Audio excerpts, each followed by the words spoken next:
Ce show est dédié pour la bonne santé et la réussite des enfants de M. Albert Rodolphe Toka, Bezrat Hashem. On continue les lois concernant Bassar Bechalav, les mélanges de lait et viande. Donc, comme on a dit, il faut attendre 6 heures après une consommation de viande pour consommer un plat lacté. Qu'est-ce qui se passe si c'est 5h30 5h29, tout le monde interdit. 5h30, c'est une grande nécessité. Par exemple, à l'Eshiva, des fois, à cause de la cuisine ou du programme d'études, etc., ou dans une institution ou à l'armée, d'accord, il se peut des fois que tu reçois le dîner, par exemple, qui est halavi, qui est lacté, 5h30 après la fin du repas Bassari. Alors, il y a une marloquette, il y a une divergence d'opinion. Le Rabbi Sion lui dit c'est 6 heures, pas une minute de moins. Rav Ovadia, il est plus Mekel. D'habitude, le Rav Ovadia, il va plus d'après Shulchan Aruch. Shulchan Aruch, il dit 6 heures. Le Rabbi Sion dit 6 heures, c'est 6 heures terminé. Et puis le Rabbi Sion, il va plus d'après le Rambam. Le Rambam, il dit comme 6 heures, comme Shel Shaot, comme 6 heures, environ 6 heures. Et là, Yosef, il va comme le Rambam. Chacun peut changer sa façon de faire. En tout cas, le Rav Yosef, il permettrait 5h30, et je n'ai pas dit que toujours, c'est 6 heures normalement, mais dans un cas de nécessité, alors on peut alléger jusqu'à 5h30. Le Rav Bachaoul lui dit non, 6 heures dans tous les cas, il n'y a pas de discussion là-dession. Autre discussion entre le Rav Bachaoul et le Rav Yosef, où aussi le Rav il est plus laxiste que le Rav Ben Sion. Qu'est-ce qui se passe si quelqu'un, ça arrive, il a mangé de la viande, le Shabbat par exemple, puis après on lui met un gâteau à la crème ou un chocolat, il fait la bracha, tout à coup on lui met c'est halavi, on voit sur l'enveloppe halavi, d'accord, il a fait la bracha. Est-ce qu'il goûte? S'il goûte, il transgresse l'interdiction de consommer du lait après la viande, dans les 6 heures. S'il ne goûte pas, il a fait le bracha al-batala, une bénédiction en vin. Le Rav Yosef, il dit, regarde dans le fait la mesure. Manger du lait après la viande, d'accord, c'est une loi d'Erabanan, et bon, c'est une loi d'éloignement, d'accord. C'est clair que c'est plus grave de manger ensemble que manger après. C'est interdit, mais c'est une loi d'Erabanan. D'un autre côté, si tu ne goûtes pas, alors la bracha que tu as fait, le bracha al-batala, qu'est-ce que c'est le bracha al-batala? C'est transgresser, pas non seulement s'interdire de la Torah, c'est le 3e des 10 commandements. Tu ne prononceras pas le nom de Dieu en vain, c'est pour nous les Sfaradim, c'est faire une bracha en vain. D'accord? Si quelqu'un dit Hachem, Hachem comme ça, d'accord, il dit le nom d'Hachem pour rien, pour les Ashkenazim, c'est interdit de la Torah, pour nous c'est interdit des Rabbanan. Et bracha al-batala pour Ashkenazim, c'est interdit des Rabbanan, pour nous c'est interdit de la Torah. D'accord? En tout cas, c'est grave, ça touche au 3e des 10 commandements. Ah ben, c'est mieux vaut que tu goûtes un tout petit peu, bon, moi c'est permis, tu vas manger un bon morceau de gâteau au chocolat, tu goûtes un tout petit peu pour pas que ça ne boire les batalas, et tu fais tchouva pour t'être trompé. Alors Besson lui dit, il dit autrement. Il dit, c'est vrai que si tu ne manges rien, d'accord, c'est le batala, mais là, vu que l'interdiction de ne pas manger du lait après la viande, à la base, c'est pas une loi tranchée par les sages d'Israël, c'est une khumra. C'est une mesure de piété, d'accord? Et les Béné Israël l'ont pris sur eux en tant que coutume. Ça devient un éder, ça devient un vœu. Et un vœu, c'est très grave de transgresser un vœu, d'accord? Lui dit, mieux vaut qu'on ait une bracha al-batala, tu dis, Baruch Shem Kol Malchuto Leolam Vaed, et tu ne goûtes pas le lait après la viande, parce que c'est très grave par le fait que, justement, c'est pas grave. Le fait que c'est pas grave, c'est pas trop obligatoire, on va dire, à l'époque, et que nous, on l'a rendu obligatoire sur nous, donc c'est un vœu, donc c'est beaucoup plus grave. Donc chacun fera d'après son rave, Sachem, le mieux c'est qu'on n'ait pas besoin jamais d'avoir ces situations, qu'on fasse bien attention à ce qu'on mange après avoir mangé de la viande. On a vu l'autre jour que si, après 6 heures, d'accord, normalement, on n'a pas besoin de se curer les dents, on peut directement manger du fromage ou des plats lactés. Qu'est-ce qui se passe si on sent qu'on a encore de la viande entre les dents? Alors je dis qu'il fallait prendre un cure-dent et se curer les dents, et après on peut directement, on se rince la bouche, et on peut directement manger du pain lacté. Mais il y a un danger. c'est que lorsque quelqu'un se cure les dents et hop, il y a vraiment des petites parties minuscules encore, mais de viande, qu'est-ce qu'il fait avec? Il les avale. Tu as avalé une petite partie, il faut attendre de nouveau 6 heures. Donc, faire attention aux réflexes mauvais, tu craches, d'accord? Tu craches, après tu transmets à la bouche et ça va. Mais si tu as avalé par erreur le petit morceau que tu as nettoyé maintenant, même après 12 heures, après 36 heures, d'accord, tu as un petit morceau de viande maintenant, tic, et tu l'avales, tu es reparti pour 6 heures, donc faire attention à cela. Le Shulchan Aruch des Ashkenazim, le Réma, il cite certains pays, comme la Hollande ou l'Allemagne, qui chez eux, ils ont l'habitude de ne pas attendre 6 heures, que 3 heures, voire 1 heure, d'accord? Effectivement, ceux qui habitent dans ces pays-là et continuent la coutume de ces pays-là, ils ont sur qui compter. Néanmoins, tous les décisionnaires écrivent que tout celui qui a un réach de Torah, qui a une odeur de Torah, qu'il fasse 6 heures comme tout le monde. Même si tu veux dire je suis hollandais, je suis allemand, je suis n'importe quoi, d'accord? Si tu as de l'odeur de Torah, tu as un minimum d'amour d'Hachem et tu as un peu d'odeur de Torah en toi, tu fais 6 heures comme tout le monde. Hein? C'est quoi viande blanche? En Israël, viande blanche, c'est... En Israël, viande blanche, passera à la vanne, c'est du porc. Il faut savoir, d'accord? Ouais, c'est une bonne question. Il n'y a pas de différence entre le poulet et la viande. Tous les types de viande, après qu'on les ait consommés, il faut attendre 6 heures avant de consommer tous les types de plats lactés. On a expliqué l'autre jour que d'après la loi stricte, on a le droit de manger de la viande immédiatement après qu'on ait mangé un plat lacté.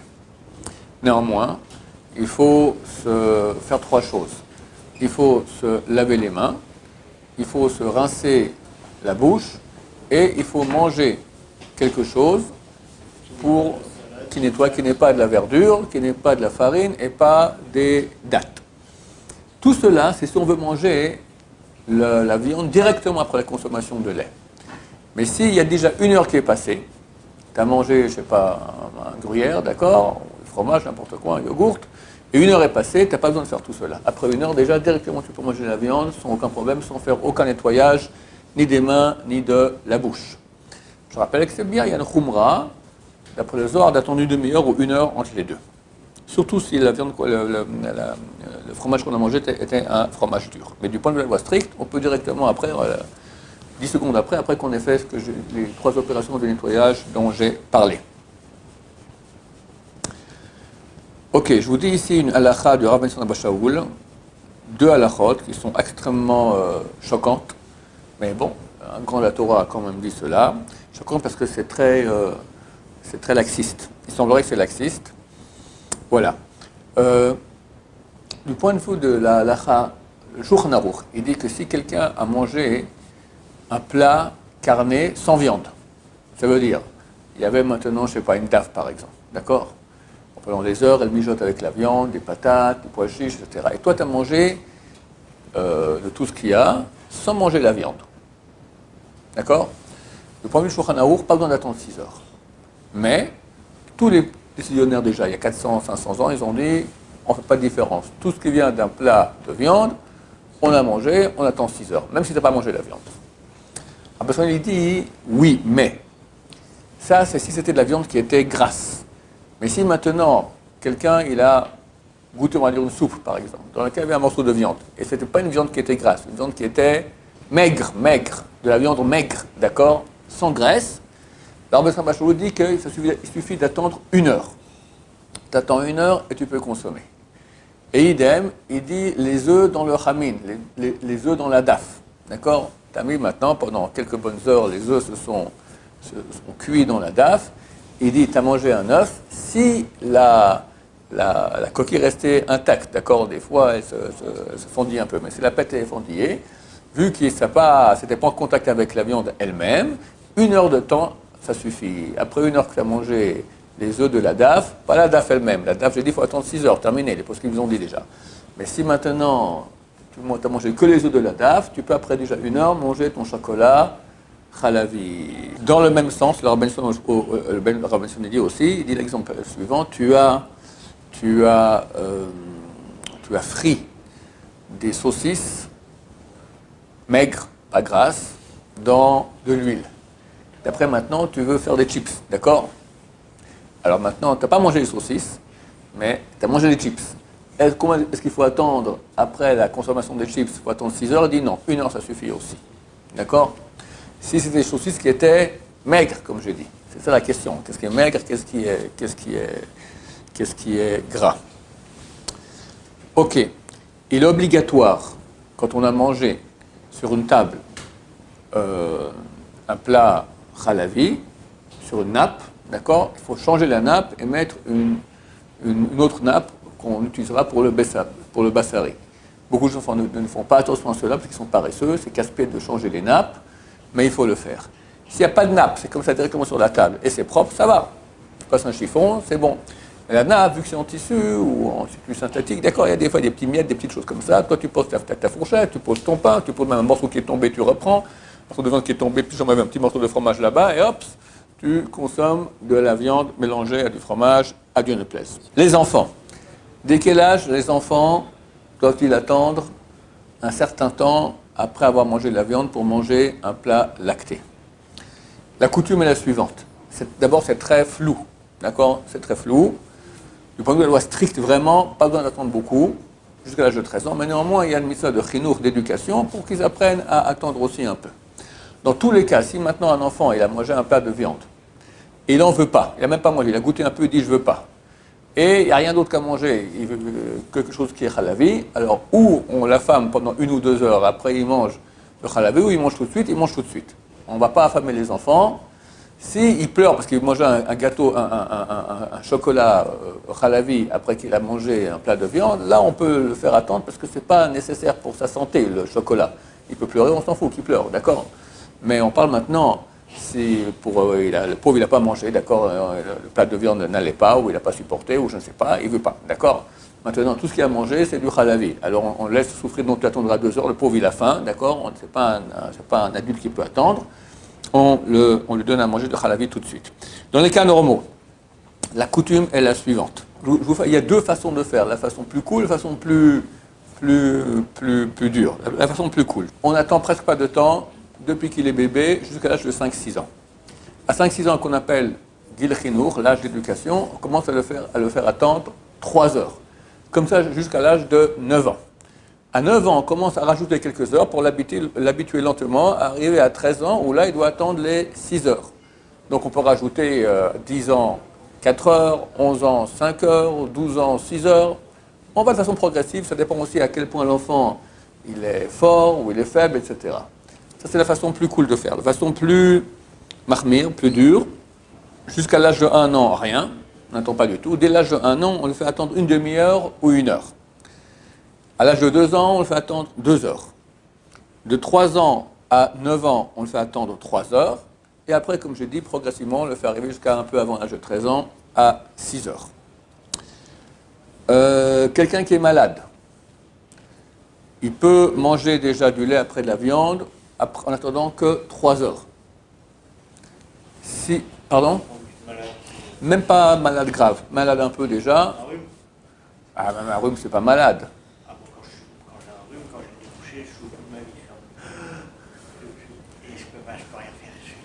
Et à cause de ça, tu peux manger du lait après la viande 3 heures. Ça, c'est pour les personnes qui sont malades et qui ont besoin de manger un truc de lait pour leur maladie ou... Oui, tout on parle maintenant. On ne veut pas manger un chocolat comme ça parce qu'il a envie. Bien qu'on va parler qu'il y a des cas aussi pour envie, d'accord? Une femme enceinte, par exemple. Une femme enceinte, alors si elle a envie, alors il faut lui donner ce dont elle a. On la fait attendre, il y en a qui disent 3 heures, il y en a qui disent la faire attendre 1 heure, d'accord? Non, pas le shalom. Une femme, quand elle a une envie, c'est quelque chose. Une femme enceinte, c'est grave, c'est une chose importante, d'accord? C'est connu, il y a des femmes, tout à coup, elle a envie de fraises. En plein hiver, elle va lui trouver des fraises, d'accord? Mais c'est important, il faut essayer. Idem, une femme qui a accouché, le premier mois, les 30 jours après l'accouchement, elle attend 1 heure. Après, c'est la lettre, il y en a qui disent 1 heure, il y en a qui disent 3 heures. Ça, c'est pour les malades. On finira avec 2 petites lois. Il y a une machine à café qui donne du café, mais elle donne aussi des fois du lait chaud ou du café au lait. Dans le tuyau, il y a un peu de lait. D'accord? Quelqu'un peut-être avant moi, maintenant, il s'est fait un lait chaud ou un café au lait. Et moi, je bois mon café, mais je viens de finir un repas de viande. Est-ce que je peux boire ce café ou pas? Alors, le Batel Berov à la base, pourquoi on dit, non pas Berov, c'est Batel Beshishim, c'est dans 60 fois. Parce qu'en 60 fois, il n'y a pas de goût. Mais là, vu que ce n'est pas une chose qui est interdite, alors le moyen, c'est quoi? Tu te commandes le verre, puis tu dis à quelqu'un, et toi, ça va, dis-moi, tu peux goûter? Est-ce que tu sens qu'il y a du lait là-dedans? Toi, tu as fait un café normal, d'accord? Mais tu as peur qu'il y ait peut-être un peu de lait qui est rentré. Toi, tu n'as pas le droit de goûter, parce que peut-être c'est un goût de lait. Tu demandes à quelqu'un d'autre qui a un palais fin et qui n'est pas un menteur, tu dis, est-ce qu'il y a un goût de lait? Il te dit non, tu bois. Tu dis oui, je sens qu'il y a un peu de lait, tu ne peux pas boire. Idem, ce qui peut arriver ici, à la Shiva, quelqu'un maintenant, il s'est fait un café au lait, et il a pris du sucre, il a mis dans son café au lait, il remet bêtement la cuillère dans le sucre, et un peu de lait qui se mélange au sucre. Quelqu'un vient après, et lui, il vient de finir un repas de viande, il prend un peu de sucre, il met dans son café, et il y avait un truc, il vient de se faire un verre de lait, il l'a remis dedans, etc. Alors, est-ce qu'il boit ou pas? Même solution. On donne à quelqu'un pour goûter. C'est rare qu'il y aura un goût de lait, mais quand même, pour être certain, tu donnes à quelqu'un pour goûter. C'est juste le goût. C'est juste le goût. À la base, c'est pour tout, c'est comme ça. Le Shulchan Aruch dit, si maintenant tu as un morceau de taref, de porc qui est tombé dans la soupe, il faut donner ça à un cuisinier goy qui va goûter et dire est-ce qu'on sent le goût de porc dedans ou pas. Ça, c'est le Shulchan Aruch. Là, on ne compte plus sur les cuisiniers goy aujourd'hui. Et par contre, quand c'est un cas où on peut demander à un juge de le faire, alors ça va, par exemple, dans ce cas-là, où quelqu'un qui n'a pas mangé de viande peut goûter et dire c'est un goût de lait ou pas. Baruch Adonai, l'olam, amen va amen.